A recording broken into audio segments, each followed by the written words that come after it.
Olá, pessoal. Boa noite. Boa noite. Queria um feedback aí se vocês estão me ouvindo bem. Boa noite. Doutora Mariana Otomari já entrou.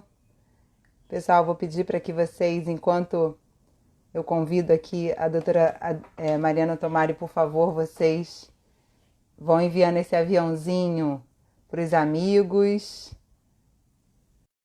Iniciar com essa live e aprender muito, que essa live promete que vai ser incrível. Olá, Olá, tudo bem? tudo bem? Deixa eu ver se assim fica melhor. Que bom, uma honra ter você aqui. Imagina, Muito um prazer. obrigada. Muito obrigada por ter aceito o meu convite. Um monte de gente querida aí entrando. Você me chamou para um tema que eu nem gosto, né? Aí fica difícil dizer não. Que bom, e é você mesma que tem que falar sobre esse tema, porque você arrebenta aí nesse assunto. Ah, é uma paixão. Que bom, que bom. Então eu vou te apresentar aqui pro pessoal que está entrando. A Mariana Otomari é CEO do Instituto Mariana Otomari, é presidente da Abrafito, do Rio de Janeiro, mestre em Biologia Humana Experimental pela UERJ, fisioterapeuta atuante e professora, autora de diversos capítulos de livros, palestrante nacional e internacional no tema fibrose, aderências e cicatrizes, e nesse momento está aqui comigo, uma honra incrível recebê-la. Muito obrigada de novo. Eu queria que você falasse um pouquinho de você. Eu queria começar a live pedindo para você falar um pouco sobre o seu livro, e também como começou a sua curiosidade, os estudos aí sobre esse assunto tão interessante, que na verdade pouca gente fala profundamente sobre esse assunto cicatriz. Vanessa, primeiro eu queria te agradecer o convite. Por mais que a gente fique nessa vida tumultuada, né? Eu acho que as lives são sempre uma forma bacana da gente ter contato com as pessoas, a gente tirar dúvida, né? Às vezes as pessoas têm dúvidas e a gente não consegue acessar todo mundo. E esse momento que as redes sociais favorecem, eu acho muito bacana. Então, sempre que eu posso, eu gosto de participar. Então, obrigada por essa oportunidade. Falar sobre o livro eu digo que é assim a realização de um sonho, né? Porque a gente materializar um trabalho que já é realizado há tantos anos é realmente muito gostoso. E o livro ficou lindo, né? Eu, quando peguei o livro pronto, gente, eu fiquei super emocionada, porque eu falei, não imaginei que ele fosse ficar tão bonito assim visualmente, né? E o feedback que eu estou recebendo está muito incrível. Eu fico impressionada porque todo dia tem um monte de gente que posta e fala: Mário, o livro está bacana, o livro está muito legal, parabéns. Então, nossa, é muito bom, né? Quando a Com gente tem um certeza. trabalhão, a gente produz alguma coisa e as pessoas gostam daquilo. Então, eu estou muito feliz e realizada com esse livro. E você perguntou como isso começou, né? Eu digo que eu fui para fisioterapia para estudar isso, né? Eu comecei com cirurgia plástica sempre foi uma grande paixão na minha vida. E eu fazia massagem, eu tive muito contato com cirurgião plástico, minha mãe era instrumentadora cirúrgica.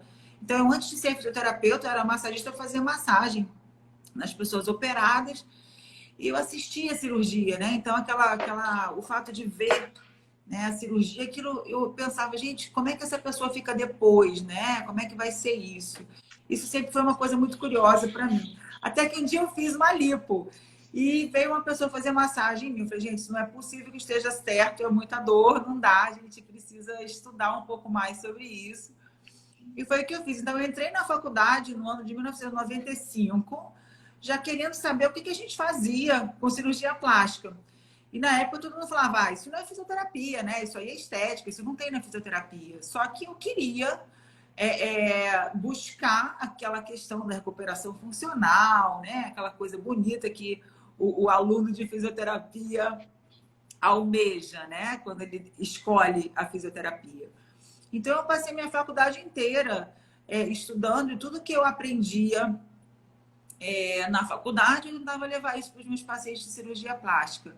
E quando eu cheguei no módulo de fisioterapia aplicada à reumatologia, que era com uma professora terapeuta manual, osteopata, eu falei, eu me encontrei, né? Era aquilo que eu queria, era aquilo que eu queria fazer, que eu queria aplicar nos meus pacientes, aqueles conceitos todos da osteopatia. Eu falava, meu Deus, é isso que eu quero. Fiquei assim, completamente apaixonada, comecei a estudar igual uma louca. E aí eu perguntava, mas como é que eu faço na cirurgia plástica? E é uma história que eu sempre conto para todo mundo. Ela virou para mim e falou assim, não tem, você tem que idealizar como ajustar isso, né? Você estuda trauma de tecidos moles, ela pega o Karen Kister, vai estudar trauma de tecido mole, entende a cirurgia e junta as coisas aí, junta os pontos e vai desenvolver o seu trabalho. E foi o que eu fiz, sabe, Vanessa? Eu comecei a trabalhar com toda essa questão da avaliação, né, do olhar do paciente, com a questão funcional, né, do paciente não ter nenhum tipo de limitação dentro da cirurgia plástica. Então, o meu trabalho com a fisioterapia traumato-ortopédica e com os princípios da osteopatia, ele aconteceu muito antes de eu saber que existia dermato funcional. E até porque naquela época não existia, né? Então, eu já trabalhava com vários médicos quando eu me formei no ano de 2000. E quando foi 2001, eu soube que existia a estética, que estava se transformando em dermato funcional na época, e aí eu fui fazer uma pós. Fui fazer uma pós porque todo mundo dizia para mim que era ali naquela especialidade que tinha cirurgia plástica. Falei, que bom, então eu vou lá saber como é que faz, porque até então, né, o que eu fazia eu tinha tirado da minha cabeça teoricamente, estudando dentro daquelas bases que eu tinha. Fato é que eu vi que não era bem aquilo que a dermatofuncional preconizava que eu fazia. E aí eu tive a oportunidade de começar a dar aula na dermatofuncional em 2002. E tentei, desde 2002 até bons anos atrás, dentro da dermatofuncional, colocar isso. Não consegui, né? Porque realmente o apelo estético é muito forte na dermatofuncional. E isso é uma questão assim bem complexa. Então eu decidi que eu não ficaria mais tentando colocar isso dentro da dermatofuncional e que eu levaria isso de uma forma mais ampla para a fisioterapia, de uma forma para todas as pessoas que precisassem desse estudo de cicatriz. Nesse meio do caminho, eu fiz um mestrado dentro de um laboratório de reparo tecidual, onde eu tive a oportunidade de aprofundar o meu conhecimento de cicatrização. E como eu te disse, sempre foi uma grande paixão. Agora, se eu ficar contando essa história aqui para você toda, a live vai acabar. Mas, na verdade, era uma curiosidade minha e eu acredito que seja uma curiosidade de muita gente que está aqui ouvindo, porque é um tema muito interessante, mas que, por exemplo, eu na graduação, eu sempre falei assim um pouco, nunca entrei profunda, até porque eu nunca estudei profundamente esse assunto, e dentro da traumatortopedia, a gente encontra pedaços, né, sobre esse assunto, a gente não encontra uma grande profundidade sobre esse assunto. Então, quando você começou a falar sobre esse assunto, eu falei assim, nossa, isso é fantástico. Quando você começou, quando eu, né, comecei a ouvir você lá atrás falando sobre esse assunto, eu achei isso fantástico, e eu achava que era uma coisa muito mais voltada para dermato funcional que você falava. E quando você começou, eu comecei a escutar você falando isso dentro de traumatortopedia, eu falei assim, nossa, eu preciso muito ouvir sobre isso. Achei fantástico. É Parabéns. interessante, obrigada. É interessante porque na fisioterapia a gente não tem muito hábito de aprofundar a área básica, né? A gente quer fazer o tratamento. E eu digo que a grande vantagem que eu tive foi ter ido para um laboratório de reparo tecidual, que era um laboratório dentro de um departamento de histologia e embriologia. Então, eu tive que estudar aquele negócio. E aí, com esse negócio de estar no laboratório, eu comecei a frequentar eventos sobre reparo tecidual. Então, eu direcionei toda a minha vida a aprofundar um assunto. E de uns 5 anos para cá, eu comecei a perceber que isso era um leque, né, um buraco que a gente tinha dentro de várias áreas da fisioterapia e que todo fisioterapeuta precisava saber sobre cicatrização. Sim. Eu comecei a abrir os meus cursos para colegas de todas as áreas, porque todo mundo tinha dificuldade em tratar a cicatriz, né? O pessoal faz sílex, faz massagem, faz ventosa, fica esticando as cicatrizes. E quando a gente estuda um pouquinho mais, a gente vê que não é bem isso que a gente deve fazer. Então, eu hoje me dedico aos fenômenos cicatriciais em todas as suas possibilidades e especialidades da fisioterapia, porque é um trabalho muito maior que uma especialidade só, né? É um trabalho da fisioterapia e é um diferencial que só a gente tem, né? Essa visão nenhum outro profissional tem, não. Com certeza. Então, antes da gente continuar, quero dizer que a gente tem muitos professores aqui nessa live, agradecer, e não só os professores, professor Léo Nascimento, Sandra Maivorme, Ana Maria Siriane, Vinícius Martins, professora Mabel Fraga, minha chefe lá da Uniabel. Então, uma honra e um monte de professor assistindo a gente e um público aí incrível de alunos e amigos assistindo. Muito obrigada. Obrigada, pessoal. Então, Mari, queria que você falasse um pouquinho sobre o que é a cicatriz, como esse tecido é formado, quais são os tipos de cicatriz e por que uma pessoa tem mais predisposição a ter, por exemplo, uma cicatriz hipertrófica ou um queloide, que você queria que você falasse um pouquinho para a gente sobre isso. Claro. Isso eu acho que é o ponto principal, sabe, Vanessa? Porque quando a gente não entende a diferença de um tecido normal para um tecido alterado, que é o tecido cicatricial, a nossa abordagem ela não é adequada. Porque o que acontece nos tecidos cicatriciais é que todas as respostas celulares são diferentes.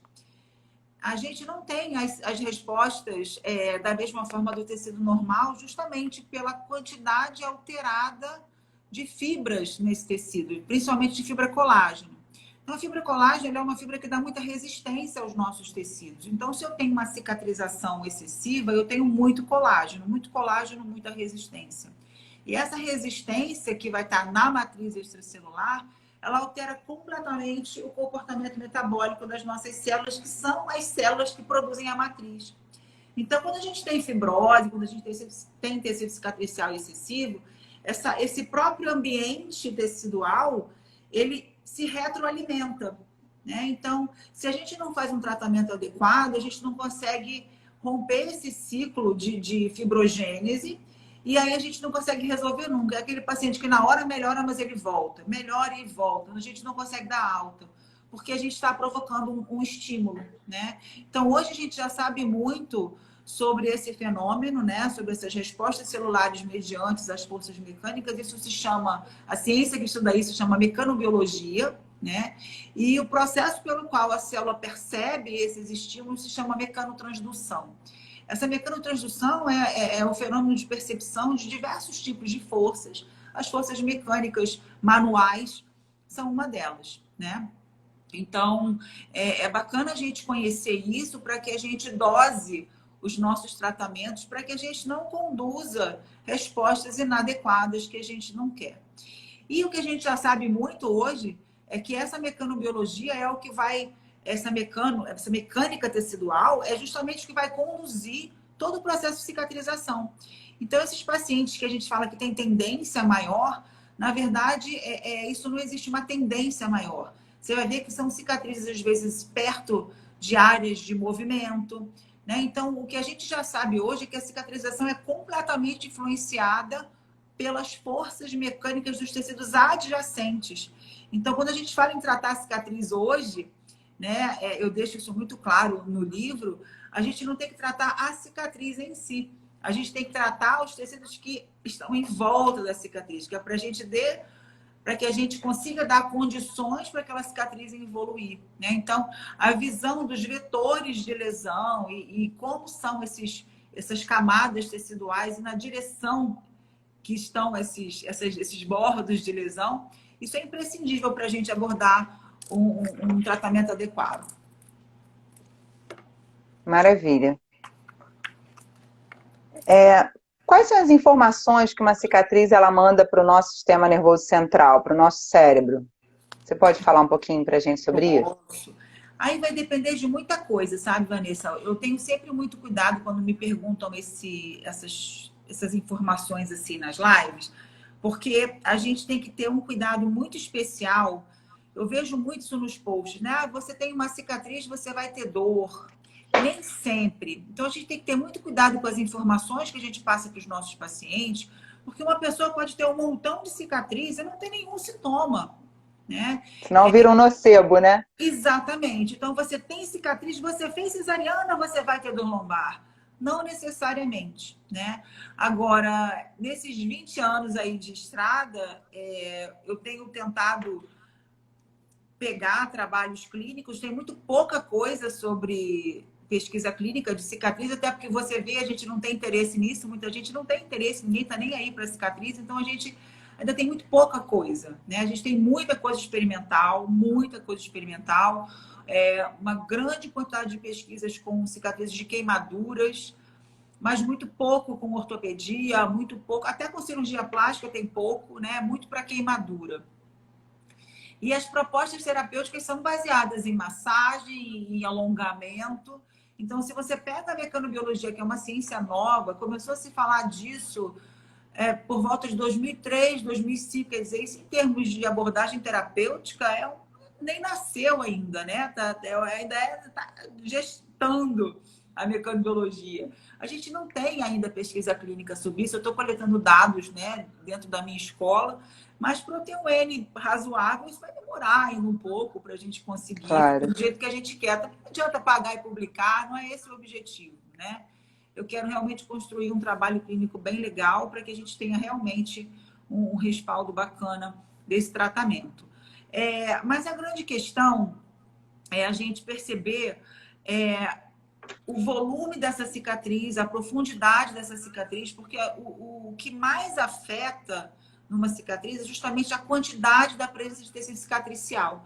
Então, se você tem uma cicatriz muito volumosa, se ela é muito profunda, né, se ela é muito rígida, se ela tem muita densidade, ela tem uma chance maior de causar algum certo tipo de repercussão. Então, a gente sabe que a nossa pele tem vários receptores neurais e que essas cicatrizes podem aprisionar esses receptores neurais e a nossa pele está diretamente em contato com o nosso córtex, né? A gente tem uma linha direta aí, aferente e eferente. Então, uma das coisas é a cicatriz aprisionar terminações nervosas e provocar alterações de sensibilidade.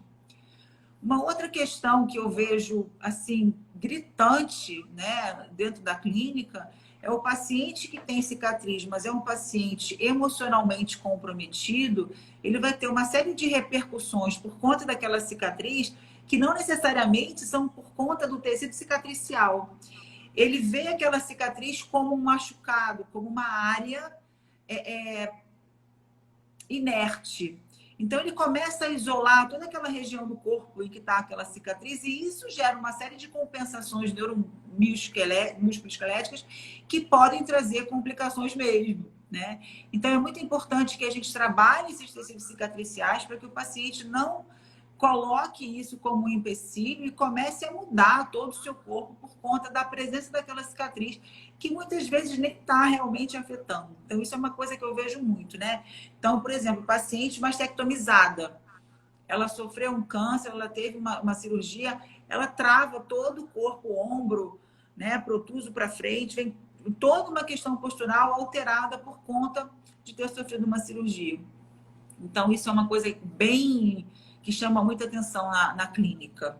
Acho que está tendo pergunta aí. Como tá, Vanessa? Quer que você me corte, hein? Porque se você me deixar falando aqui, eu falo pelos cotovelos. Não, aproveitando isso que você está falando, você vê isso mais em relação, por exemplo, o trauma por si só da pessoa ter tido câncer, mas um câncer como esse, a gente até entende, né? Quer dizer, tudo a gente tem que entender, mas é mais claro, pelo menos para mim. Mas, por exemplo, você vê mais isso na sua prática clínica em relação à estética, eu digo o seguinte, uma cicatriz muito grande, e esteticamente isso faz com que a pessoa rejeite aquela parte, tá? Ou o trauma em si, né? A doença que trouxe essa cicatriz, na sua prática clínica, como é que você vê isso? Tem de tudo, Vanessa. Por exemplo, na cirurgia estética, a gente tem aquela paciente que ela vai fazer uma cirurgia porque ela teve uma questão do casamento, em que ela descobriu que ela foi traída, e ela vai fazer uma cirurgia porque ela está se sentindo feia, porque ela descobriu uma traição. Isso é um exemplo. E aí ela busca cirurgia para tentar agradar o marido. E aí aquele marido vai falar para ela, para que você vai fazer isso? Vai tratar ela mal, porque ela vai se sentir fragilizada e inconscientemente ela vai usar o pós-operatório para atrair a atenção do marido, e esse marido pode rejeitar essa situação. Então, essas pessoas que estão com uma cirurgia maravilhosa, assim, você está de fora, você está vendo, está tudo perfeito, essas pessoas nunca vão estar satisfeitas. E aí a cicatriz se torna um problema.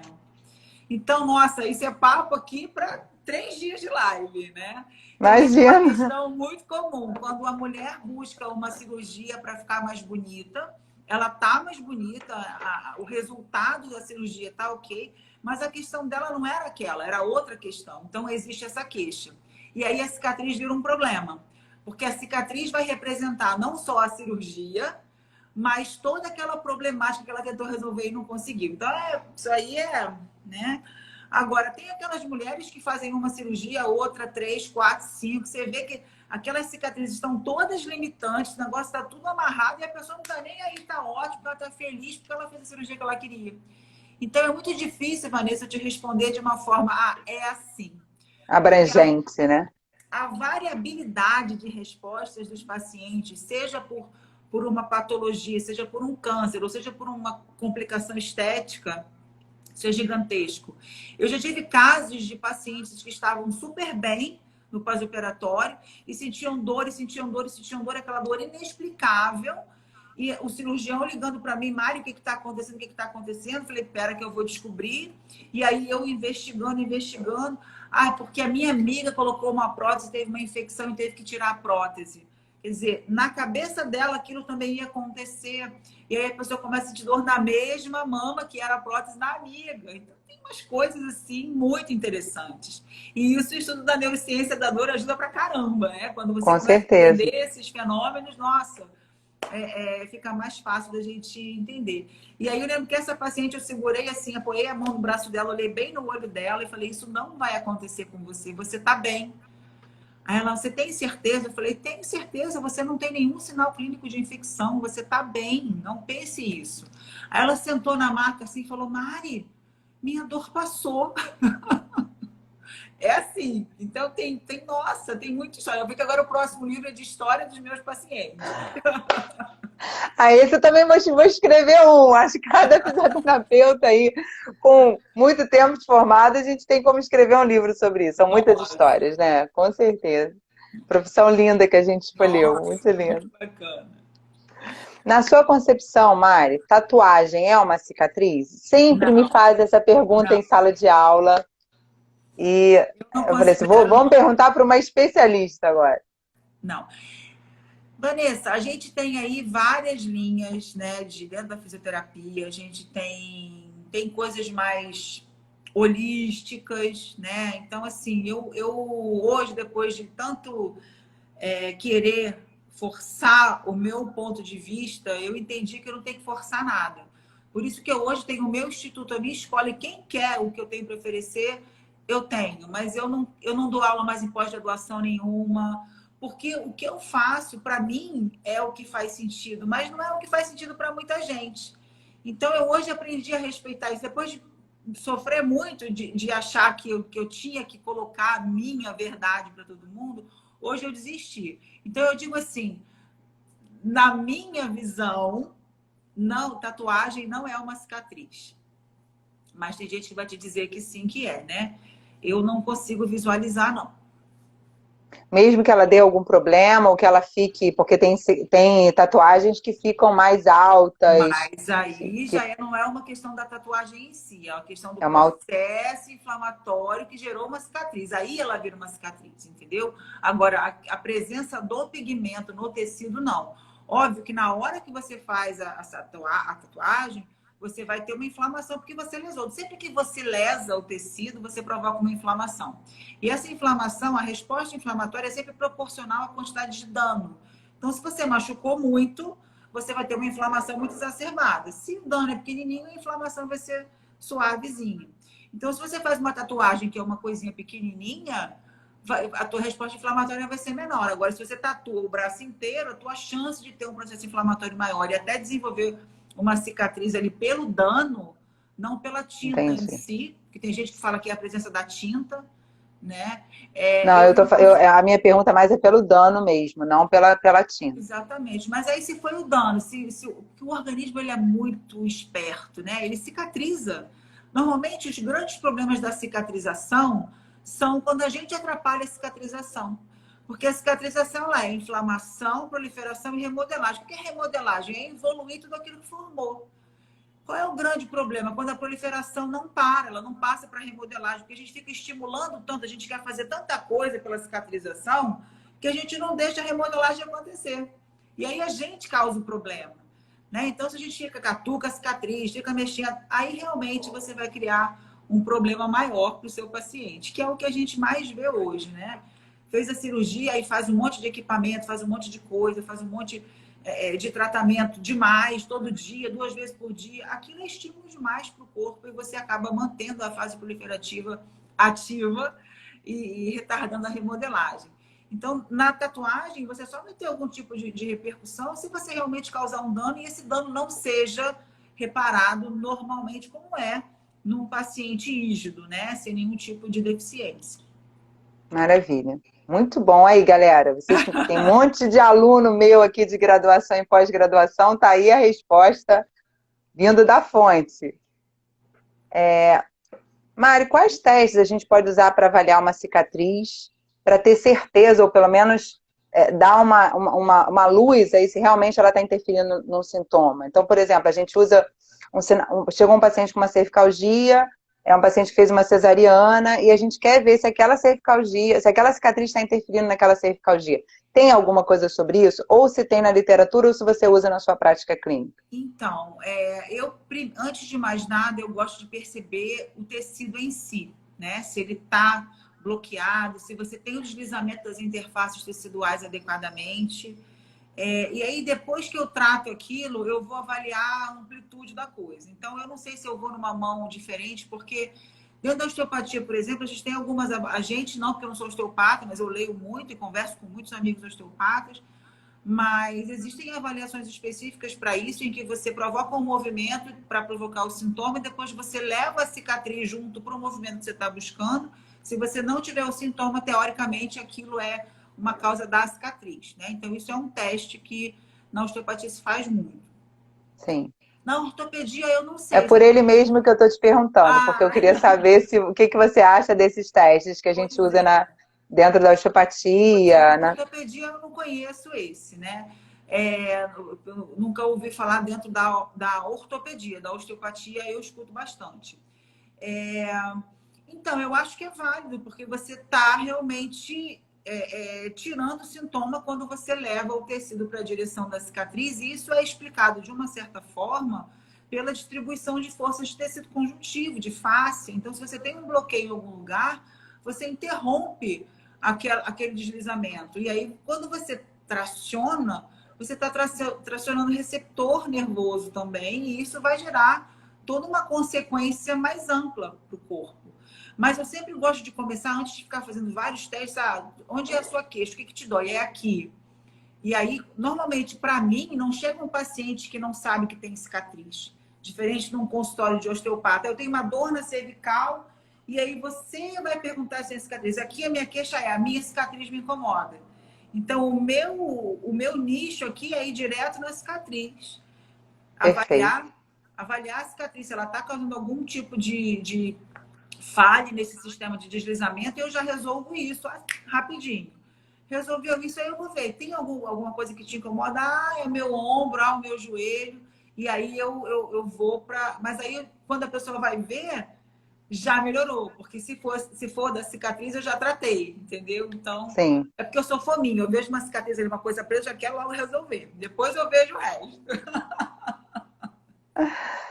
Durante quanto tempo você acha que a gente consegue interferir numa cicatriz? Por exemplo, a pessoa chegou para você, vamos pensar aí numa questão ortopédica.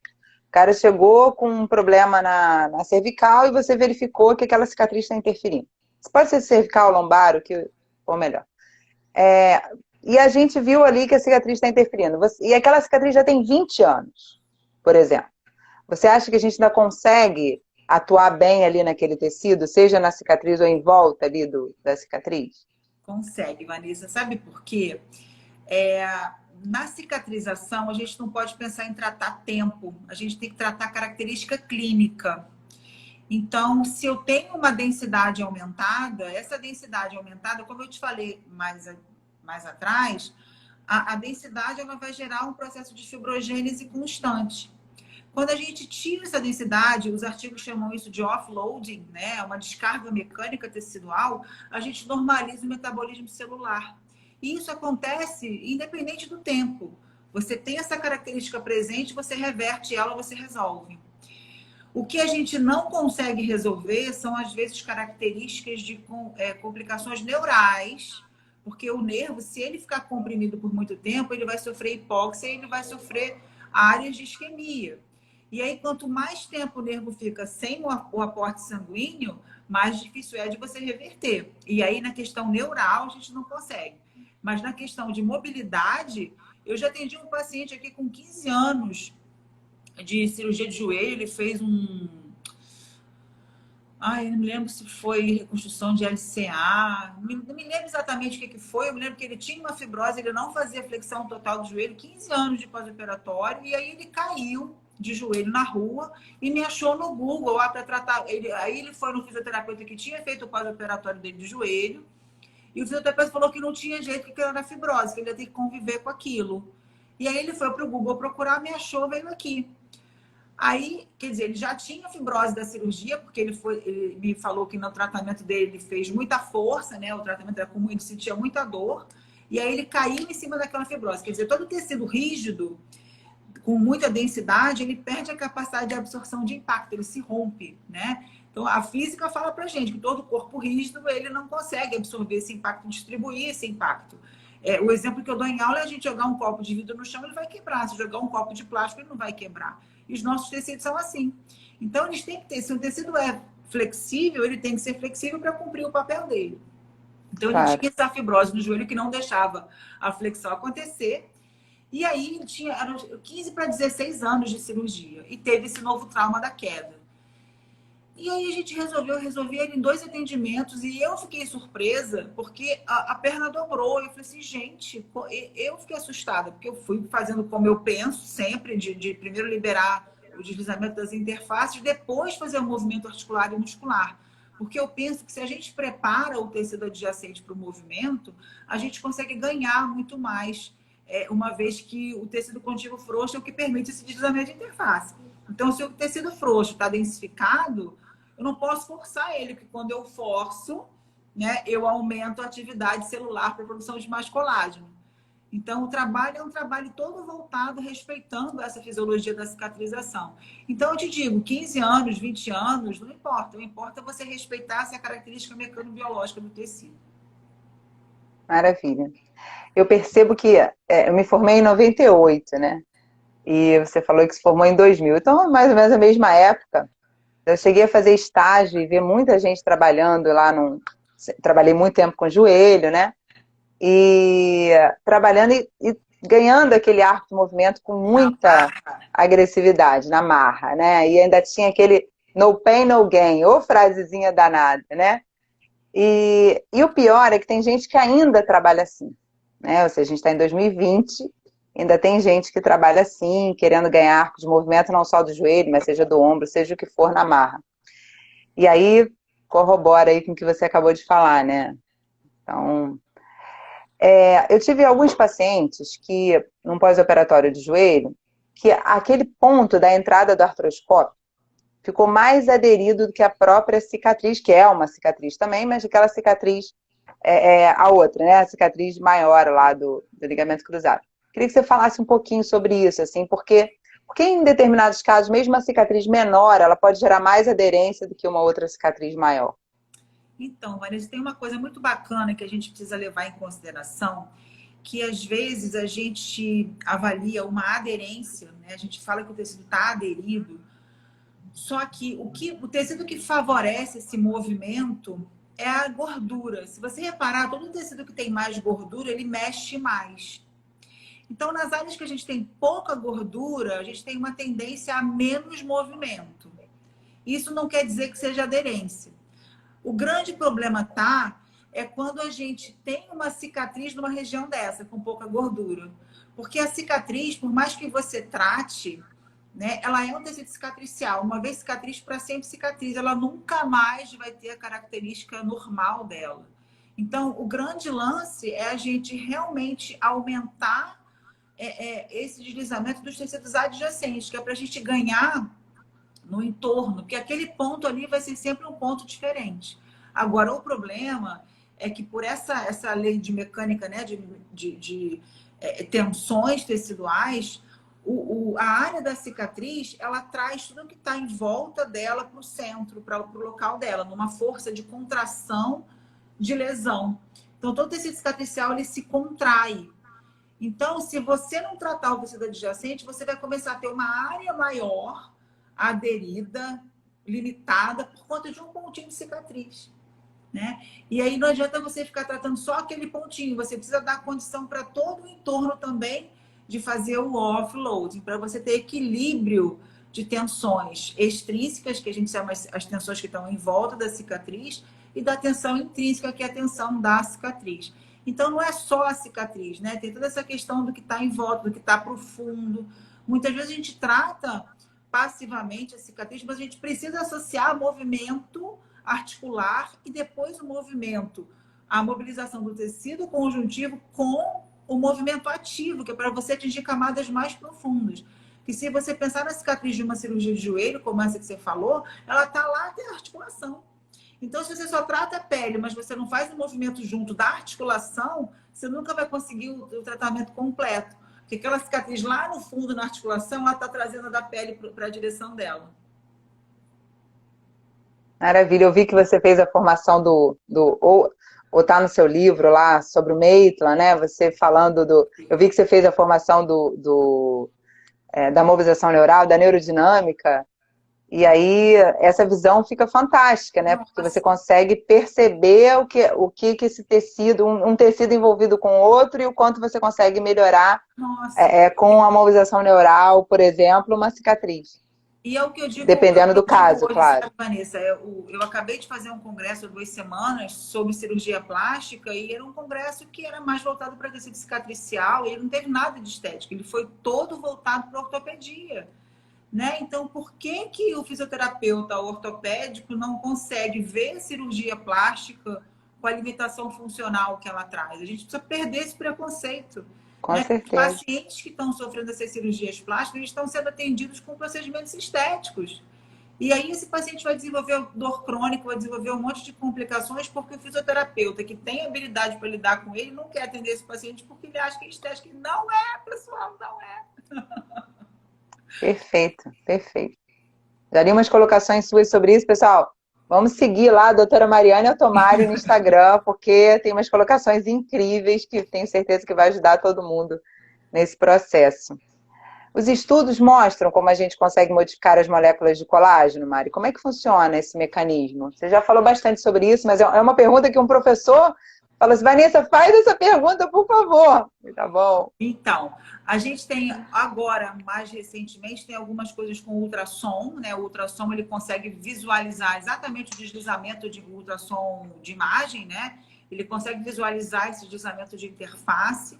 E na questão experimental, isso é já melzinho na chupeta. Eu tenho um trabalho que eu fiz com rato, né? E a gente vê exatamente a modificação estrutural do tecido, toda a dosagem de citocina, todas as respostas dentro da cicatrização que a gente conseguiu modular justamente fazendo esse arranjo dessas fibras com o movimento, né? Então, quando você faz um movimento sem tensionar, né, a gente consegue organizar essas fibras e tira essa densidade. Tirando a densidade, você tira a ação da molécula, que é a molécula que faz justamente essa ativação celular para a síntese de colágeno. Então, é tudo equilíbrio mecânico, equilíbrio mecanobiológico. Isso tem bastante artigo que fala assim. Maravilha. O Rodrigo, um aluno meu da pós, está perguntando o seguinte, que a mobilização dos tecidos adjacentes serão em direção distal à cicatriz ou de distal para a cicatriz? Sempre na direção da cicatriz. A gente nunca pode afastar os bordos. Quando a gente afasta o bordo da cicatriz, a gente aumenta a força extrínseca. Aumentando a força intrínseca vai ter que aumentar para compensar. E como é que a força de uma cicatriz aumenta? Proliferando mais. Então, ela vai hipertrofiar. As cicatrizes hipertróficas acontecem justamente por causa desse mecanismo, do aumento de carga mecânica extrínseca. E aí ela hiperprolifera. Maravilha.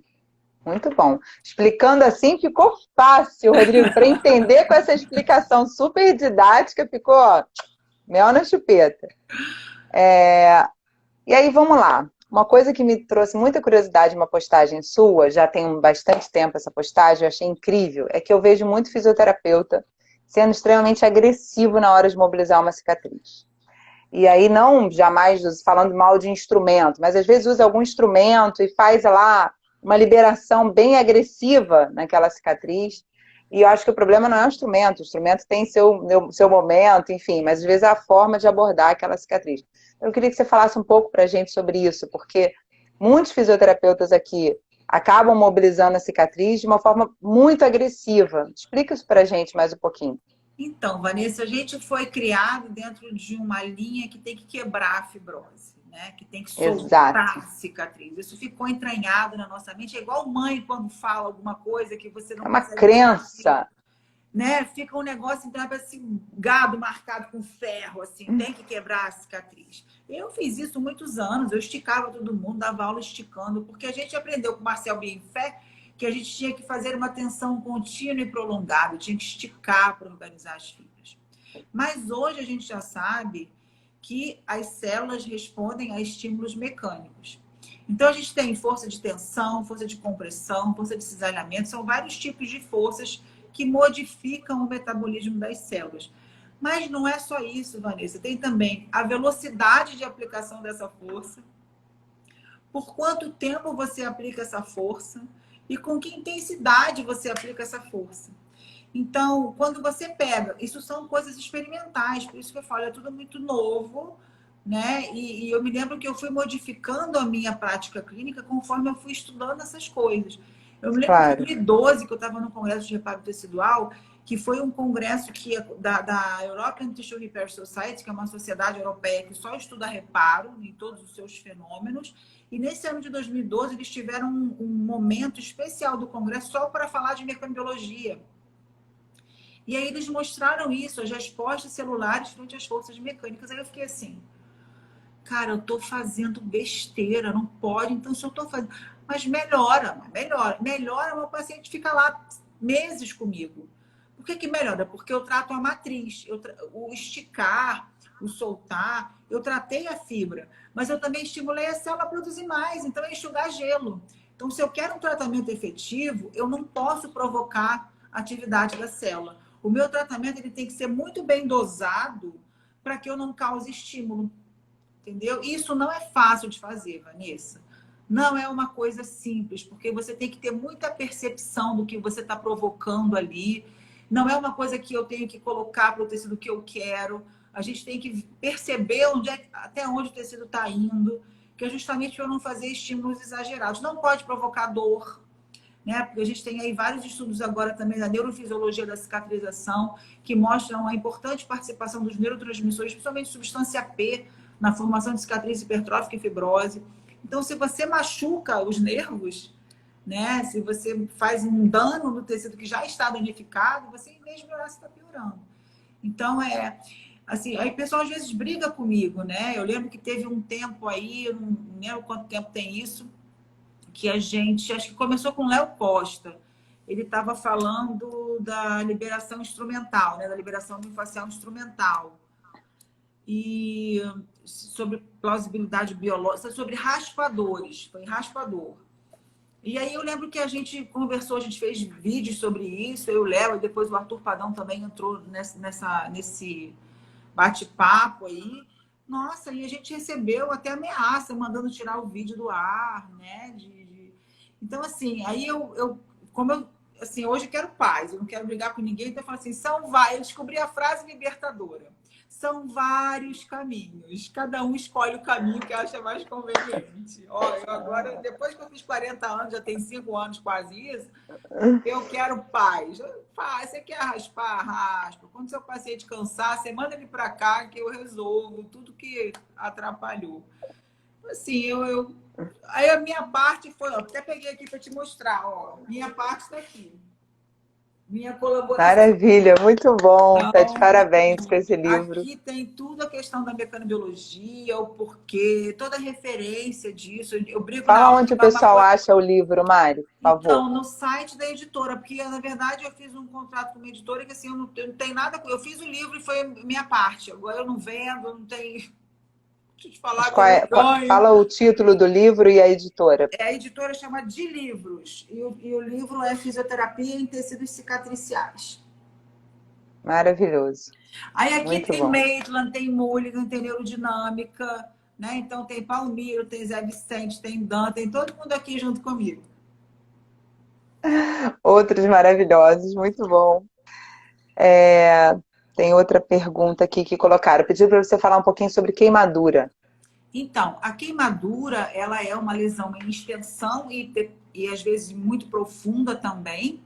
E as queimaduras, elas normalmente provocam cicatrizes hipertróficas, né? Porque são áreas muito grandes e é um tratamento bem difícil. E a gente fica bem agoniado porque o tratamento preconizado hoje ainda é aquele tratamento agressivo, né? Então, as pessoas fazem ventosa nos queimados, massagens, tratamento 3 vezes ao dia. E aí, aquele paciente que já sofreu toda aquela questão pesada, que é uma queimadura, muitas vezes de corpo inteiro, o tratamento dele é bem penoso. Então, a gente tem na escola algumas pessoas da equipe que tratam muito bem de queimados, e os queimados vêm para a gente consegue resolver num tempo muito menor. Porque normalmente o pessoal resolve, assim, trata, fica 2, 3 anos tratando, e com a gente, normalmente, 2 a 3 meses, a gente já consegue recuperar de uma forma bem bacana. Mas como eu te disse, Vanessa, a cicatriz é sempre uma cicatriz. Então, se você tem uma área muito extensa de cicatriz, aquela cicatriz ela vai estar sempre se contraindo. Então, é um paciente que vai ter que estar sempre fazendo um retorno com você para você manter a mobilidade e a funcionalidade desse paciente. Assim como as pacientes oncológicas que sofrem radioterapia. Você também vai ter um tecido alterado ali que vai estar sempre demandando de cuidados fisioterapêuticos. Diferente do paciente de cirurgia plástica, que você trata, acabou da alta e vai embora. Entendeu? Porque ele não tem essas comorbidades. Você recebe... Maravilhoso, adorei essa sua colocação. Muito... Aliás, estou adorando tudo. Eu falo para os meus convidados que no dia seguinte eu tenho que assistir todas as lives de novo para anotar tudo que eu não consigo aqui anotar. Eu tenho que anotar as perguntas. E estar aqui concentrada com o meu convidado, amanhã eu tenho que assistir tudo de novo para aprender isso tudo, que é maravilhoso. Então, um convidado está perguntando sobre kinesiotaping na cicatriz. O que você acha? O uso do taping em geral. O que a gente faz? Com a mecanobiologia, né, que é a terapia mecanomoduladora, a gente usa forças mecânicas para modificar o metabolismo celular. E o tape, como ele é uma bandagem elástica, se você cola o tape bem esticado, ele vai fazer compressão. Então, a gente usa o tape como força de compressão, é uma das aplicações que a gente usa dentro da terapia mecanomoduladora, né, que é o que está descrito no livro, mas não é com o princípio do kinesiotape, não é recoil, nada disso. A gente quer apertar, a gente quer compressão, a gente quer força mecânica. E nas cicatrizes a gente faz o stress shield, que é colar o tape em cima da cicatriz para ele juntar os bordos e assim favorecer uma diminuição da força extrínseca. Então a gente consegue evoluir muito melhor a cicatriz quando ela não sofre afastamento de bordo. O tape faz esse bloqueio, né? Então, a gente usa nesse princípio. A gente não usa dentro dos princípios de tape neuromuscular, de ativar a musculação, não. A gente usa a bandagem elástica como um meio de exercer força mecânica no tecido. Perfeito. Então, você não usa a bandagem rígida, você usa a bandagem elástica. Quando eu quero proteger a cicatriz, eu posso usar a rígida. Do mesmo jeito que os cirurgiões usam micropore para proteger a cicatriz, a gente pode usar a bandagem, porque a cola é muito mais delicada para a pele do que o micropore. Perfeito. Muito bom.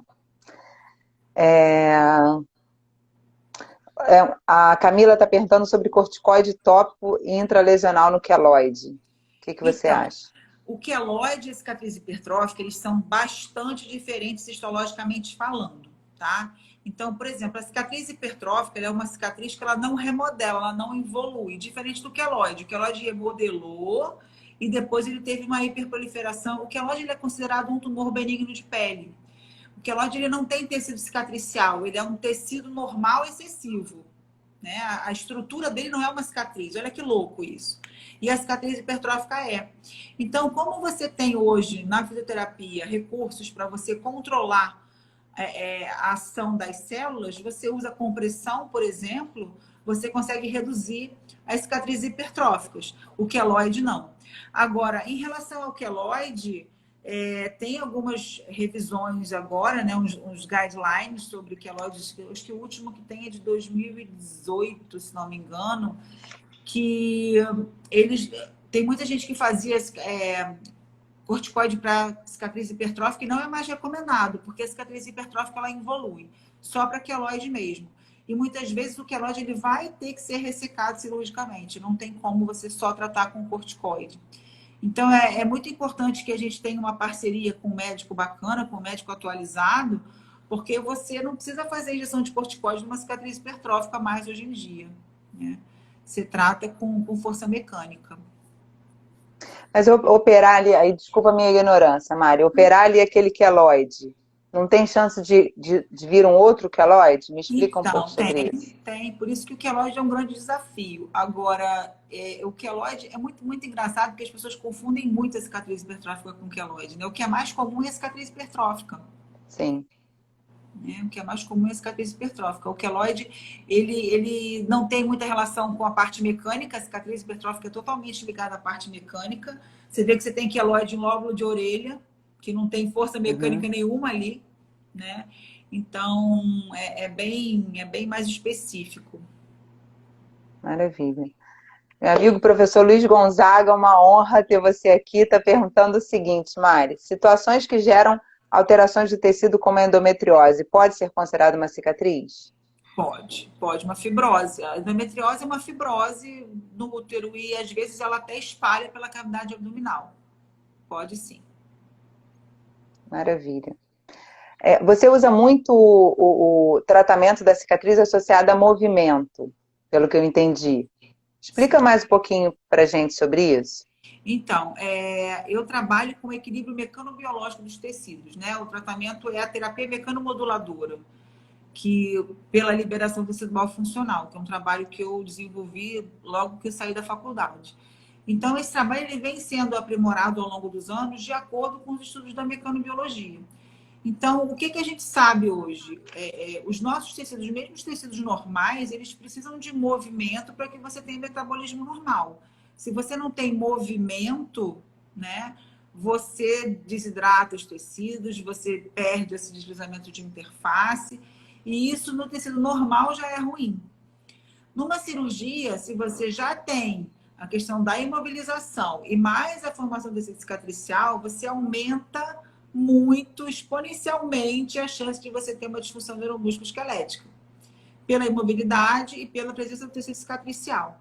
Então, o que eu estudo, Vanessa, é como provocar um movimento nos tecidos sem atrapalhar a cicatrização, porque dá para fazer isso. Né? Então, como que eu provoco um movimento fisiológico no tecido sem afetar a cicatrização de forma negativa? Isso é o que se baseia o meu trabalho. Então, ele é um trabalho que começa passivamente, né, com a LTF especificamente, a técnica manual especializada nisso, e depois ele segue com todo um posicionamento do paciente específico para que eu possa fazer o offloading dos tecidos. E, finalmente, para eu poder dar alta, eu tenho que fazer um movimento ativo, que é para eu atingir camadas mais profundas e tratar tudo que precisa ser tratado. Então, a terapia mecanomoduladora, ela não é uma técnica manual ali, ela envolve uma série de parâmetros que tem que ser colocados para que a gente tenha recuperação efetiva.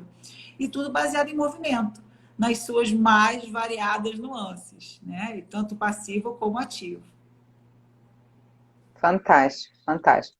A Mônica está perguntando como que a gente diferencia uma cicatriz hipertrófica do queloide? Olha, Mônica, eu tenho uma dica de ouro para você. Como a gente tem na cicatriz hipertrófica muito mais miofibroblasto, o miofibroblasto ele é uma célula que não é uma célula muscular, tá? O miofibroblasto é diferente do mioblasto. O miofibroblasto ele é um fibroblasto diferenciado que ele vai ter no citoplasma dele uma proteína que é uma proteína em comum com a célula muscular lisa, que se chama alfa-actina de músculo liso. Então, esse miofibroblasto ele vai dar contração da ferida, ele que vai fechar as feridas, ele contrai, é uma célula contrátil. Então, como a cicatriz hipertrófica tem muito miofibroblasto, que a queloide não tem, você vai ver na borda. A borda da cicatriz hipertrófica ela é toda apertada, porque imagina um monte de miofibroblasto ali contraindo. Então, a cicatriz é aquela cicatriz que a bordinha é toda assim, né? Toda contraturadinha. E o queloide, a borda é lisa. E aí não importa a forma, porque você tem linear, espalhado, de todas as duas. O que vai diferenciar é o miofibroblasto presente ou não. Então, você pode ter alto, você pode ter uma cicatriz mais alta, uma cicatriz mais espalhada, mas se a borda dela for toda contraturada, ela é uma cicatriz hipertrófica. Mas também tem um detalhe, estou falando rápido porque o tempo vai acabar. Também tem um detalhe. A gente pode ter cicatriz que é queloide, cicatriz hipertrófica, todos os tipos numa cicatriz só, tá? Então, não queiram fazer uma caracterização única, porque às vezes as cicatrizes são mistas. Dica da Mari. Hashtag. Adorei, adorei. Mari, a gente tem mais 4 minutinhos. Antes de eu te agradecer, eu queria que você falasse assim para o nosso público aonde o pessoal te acha, além do Instagram, mas seu curso, sua página, seu site. Fala um pouquinho para a gente sobre isso. Falo, gente, olha, eu até criei grupo no Telegram, mas eu não consigo, eu não sei como é que. Olha, vocês são assim, fenomenais, porque vocês conseguem dar conta de YouTube, de Instagram, tudo. Eu mal consigo dar conta do Instagram, porque eu fico alucinada com tanta coisa que eu não dou conta. É muita coisa. Eu criei um grupo no Instagram, muitas vezes as pessoas estão lá me esperando e eu não consigo fazer nada lá, mas eu prometo que eu vou me empenhar. Então, eu tenho Instagram, eu tenho Twitter, eu tenho LinkedIn, eu tenho tudo, só que eu não consigo dar conta de tudo. Onde eu estou mais é aqui no Instagram. Mas eu estou agitando mais o meu canal do YouTube, porque eu quero fazer vídeos mais informativos para os pacientes. Eu estou já programando isso, se Deus quiser, para dezembro, que vai dar uma acalmada aqui. Mas aqui no Instagram é o caminho mais fácil mesmo para me achar, porque aqui eu consigo dar mais atenção.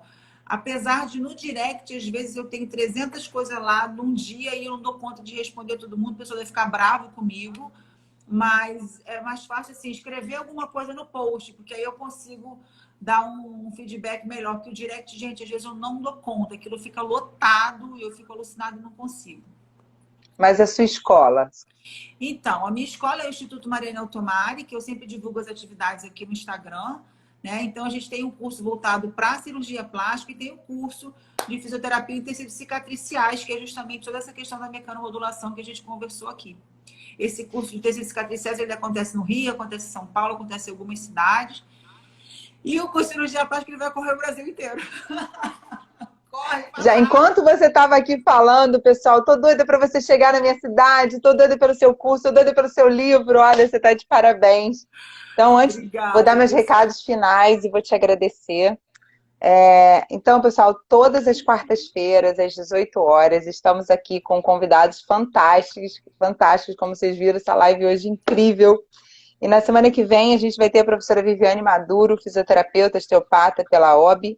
Ela está vindo pela segunda vez aqui, porque ela vai falar sobre tireoide e suas correlações. E realmente é um tema que pouca gente fala, né? E a gente precisa entender sobre como a tireoide vai repercutir aí no nosso corpo. Lembrar também que todas as lives estão salvas no meu canal do YouTube, Vanessa Knusti. Então dá para maratonar lá várias lives fantásticas para vocês assistirem.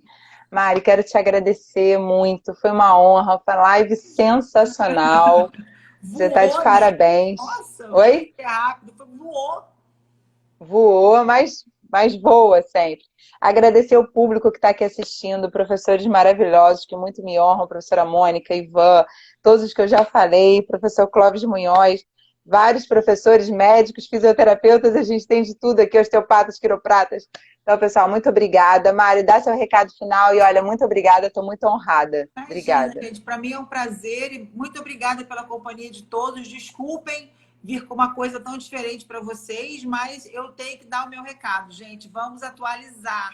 Parem de esticar e de fazer estica e puxa nas cicatrizes. Não pode, não pode. Um beijo, boa noite mais uma vez. Muito obrigada, Vanessa. Para mim foi uma honra estar aqui com você. Eu que agradeço. Pedro, uma honra ter você aqui, professor Pedro Paulo. O Instagram dela é doutora Mari Altomari. Não é isso, Mari? Isso, doutora Mari Altomari. Tá bom, tá Mari? Em cima, ó. Isso, tá aí. Beijo. Obrigada, um beijo.